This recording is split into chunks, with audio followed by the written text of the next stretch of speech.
A finalidade desse trabalho, primordialmente, é suprir uma deficiência que vem no Brasil de longo prazo. Não é? Nos primórdios da época imperial, o cientista von Martius foi convidado pelo governo a elaborar um plano para que se fizesse uma história do Brasil. E ele incluiu nesse plano que se colocasse também em foco os índios, né? E também os negros, mas que os índios tivessem uma parte muito grande. Ao final do Império, houve um outro historiador que se encarregou de elaborar uma grande história do Brasil, que foi o Adolfo Varnhagen, que era descendente de alemães, né, mas se considerava brasileiro, e ele se preocupou muito. Ele teve um pequeno incidente, uma vez que fez uma expedição na região indígena, e sofreu uma espécie de ataque dos índios. E desde a partir daquela época, ele mesmo fala, ele teve um horror pelos índios, não é? E então, quando ele foi escrever a história, dizendo que os índios não devem ser considerados como os primeiros habitantes do Brasil. Na realidade, eles foram invasores da terra brasileira. Ele mesmo coloca isso. Os índios foram os primeiros invasores da terra brasileira.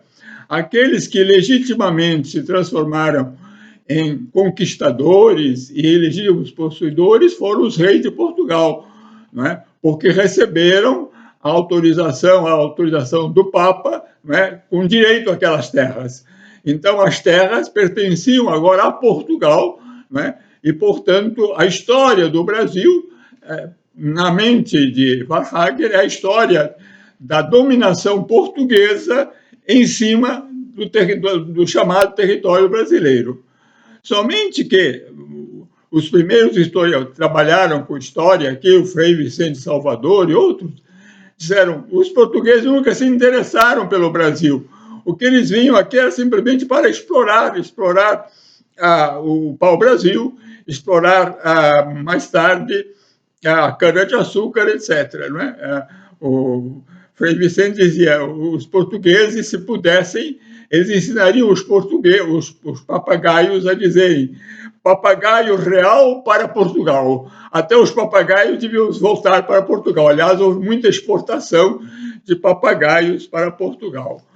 Então, a ideia fundamental era de Varnhagen fazer uma história da colonização portuguesa, não é? E aí ele começa falando, então, das feitorias, da divisão das capitanias hereditárias, o governo geral. É sempre uma história de como Portugal ocupa o espaço da terra brasileira. Não é como é que se forma a sociedade brasileira, mas como é que os portugueses se implantaram aqui e transformaram isso aqui numa grande colônia, não é? Que perdurou até o século XVIII, até o princípio do século XIX, quando a família real teve que vir para o Brasil, e aí, então, se criou aquela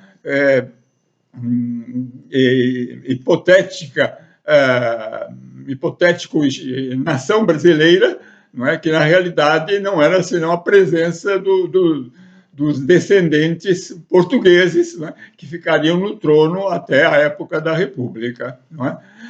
Com a história de Varnhagen teve um grande valor histórico, não é? Porque ele foi adotada no Colégio Pedro II, que era o colégio padrão onde se introduziu a história do Brasil. Não é? E, a partir daí, os manuais, que foram muitos autores escreveram, copiaram Varnhagen. Não é?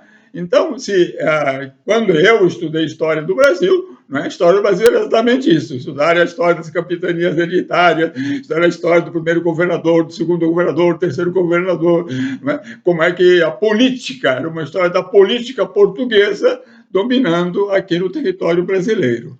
Não é?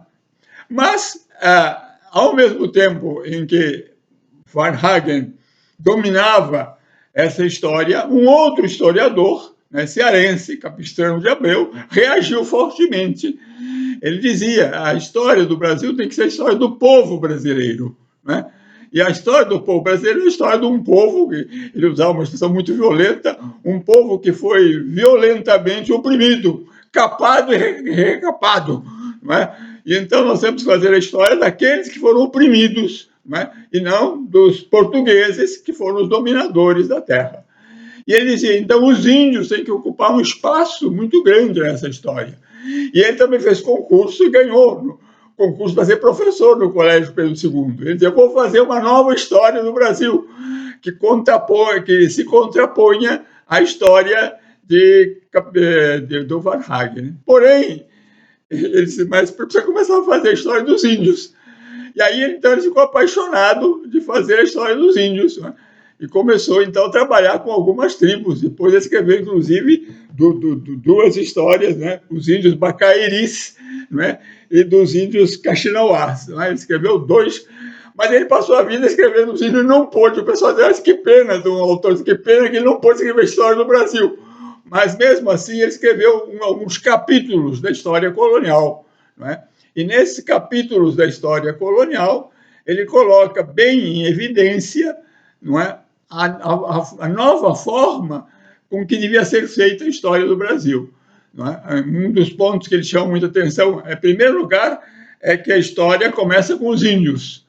Em segundo lugar, temos que colocar os náufragos, os exilados, aqueles que fugiram, não é, das esquadras e ficaram aqui. E a gente vê que muitas desse pessoal passou vivendo com os índios, não é? Assimilaram a cultura indígena de uma forma muito grande. Então, o novo capítulo é esse, não é? Como é que esses náufragos, não é, se transformaram nos primeiros brasileiros, não é, efetivamente junto com os índios, não é? E alguns deles, inclusive, depois se transformaram em caciques, né? Casando com as filhas dos caciques, e se transformaram em caciques também, em figuras importantes. Né? E então, a partir desse momento, houve uma reviravolta, não é? Ele também dizia que temos que repensar tudo. Por exemplo, as bandeirantes paulistas, que são enaltecidos, são exaltados, não é? Como a base de toda a sociedade paulistana, não é? Eu sou paulista, posso falar disso, não é? Quer dizer, o orgulho dos paulistas são os bandeirantes, etc. Olha, diz ele, esses bandeirantes, não é? Que eram portugueses unidos com mamelucos, não é? Na verdade foram grandes bandidos, foram assaltantes, não é? Porque eles viviam assaltando tribos de índios, escravizando e levando para comercializar o comércio de índios escravos, não é? Que foi o primeiro comércio antes de se trazer os negros. Não é? Os portugueses já adotaram os índios, não é, como escravos, um período pequeno, não é? Porque logo os negros foram trazidos para a escravidão. Então, essa ideia do Capistrano era reformular um pouco essa história do Brasil. Infelizmente, na história republicana, se seguiu um modelo de fazer a história dos grandes homens, não é? E eu mesmo estudei isso, não é? Então, tem que se falar muito de Tiradentes, a grande figura de Tiradentes, a grande figura de Dom Pedro I, a grande figura do José Bonifácio. Quer dizer, a história ficou pautada em figuras que construíram a história, não é? Ou então também dos grandes eventos políticos, não é? A República, a Independência, mas não se estudou, não é? E aí esse é o grande defeito que estava um pouco na cabeça de Capistrano de Abreu, que era fazer uma história da civilização brasileira. Não é? Aliás, essa ideia de fazer a civilização entrou até no Rio de Janeiro, quando foi fundado a primeira Universidade do Rio, né? que teve como chefe Anísio Teixeira, não é? De fazer uma história da civilização brasileira. Não é? Mas, infelizmente, depois, não é? Houve toda uma briga contra o Anísio Teixeira, contra o próprio Pedro Ernesto, que era o prefeito do Rio de Janeiro, né? Ele acabou sendo preso, né? Sob a acusação de que eram comunistas, né? E, infelizmente, os católicos, né? A figura principal nesse período foi o próprio Alceu Amoroso Lima, né, de substituir, então, esses professores que estavam falando em civilização brasileira em transformar a história do Brasil, isto é, adotar o mesmo critério do Varhagen, né? Então se estipulou que não era mais história nos currículos que se iam dar nos colégios, não era a história da civilização brasileira, mas a história do Brasil, entendendo a história do Brasil como história política, né? E depois, mais tarde, avançou-se a história econômica também, né? Infelizmente, né, nesses projetos, né, o índio ficou de lado. Os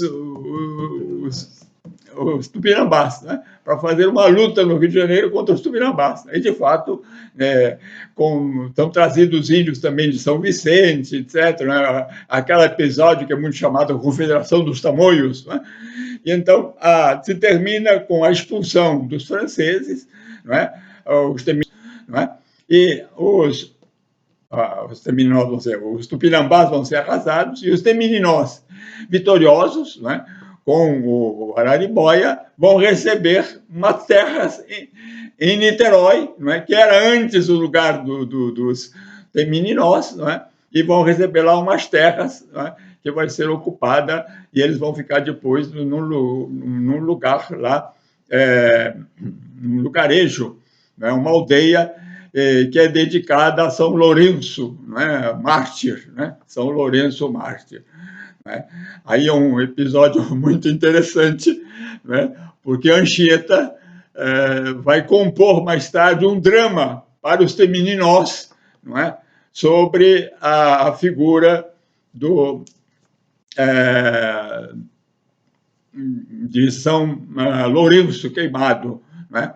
Mas para fazer isso ele mostra que São Lourenço é católico, né? E do outro lado tem os demônios que são os inimigos, e os inimigos são os tupinambás, né? E os dois chefes dos tupinambás inimigos que ele vê, ele vai colocar o nome dos dois caciques.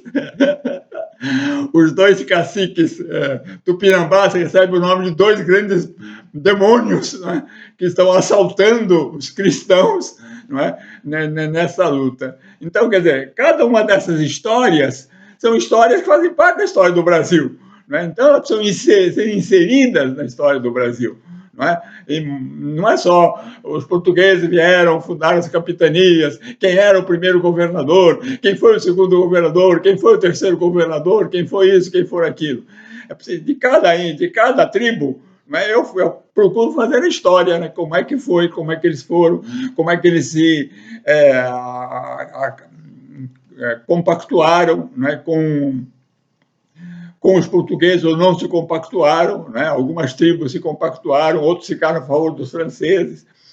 E depois tem duas coisas muito interessantes também que eu faço no meu livro, é que hoje, eu não falei também, né? Hoje tem muitos estudos sobre os índios feitos pelos antropólogos, mas geralmente eles estudam a tribo quase como se fosse uma coisa isolada, não é? Vamos pegar essa tribo e vamos estudar quais são os costumes. A minha intenção não é pegar a tribo isolada, mas é mostrar como é que essa tribo se inseriu dentro da história brasileira. Né? Então, aí vem toda uma história também das mudanças. Né? Como é que alguns desses índios, né, progressivamente foram virando caboclos. Né? E aí, então, por exemplo, os guaianazes, né, que eram as tribos de São Paulo, né, vão virar os caipiras.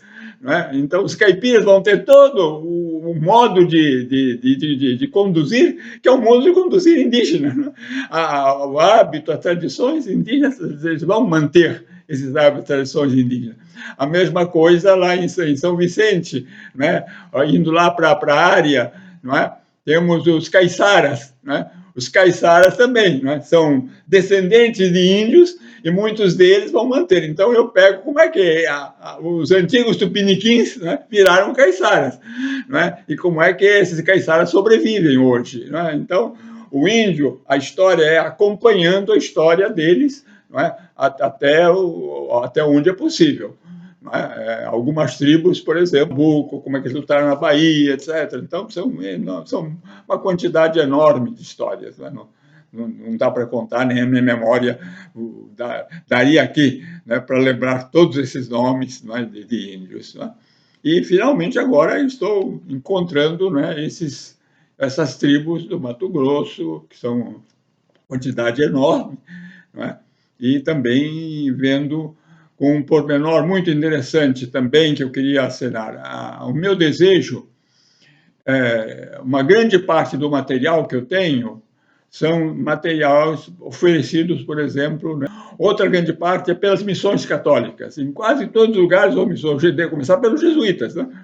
Só que uma grande parte desses documentos fala de como é que os heróis, né, do SPTI, do SPI, né, temos que jogar fora metade da documentação, né, para procurar ver e como é que os índios viviam. Né? Então você encontra, né, às vezes claro, às vezes não, né, e a gente possa aproveitar. Né? Como eu disse, não são coisas que eu estou inventando, né, já estão, a grande parte dessas coisas estão publicadas, só que estão publicadas isoladas. O meu trabalho é juntar, né?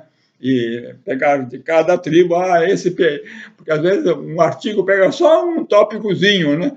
Então eu quero ver como é que eles viviam antes, como é que eles viveram depois, né?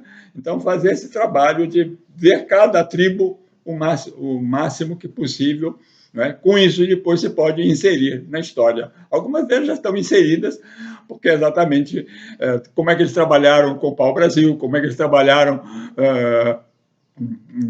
o pau-brasil, por exemplo, é coisa interessante, né? Porque os tebinós vão lutar, né, contra os franceses lá no Espírito Santo, né, para defender, né, para impedir que os franceses levem o pau-brasil.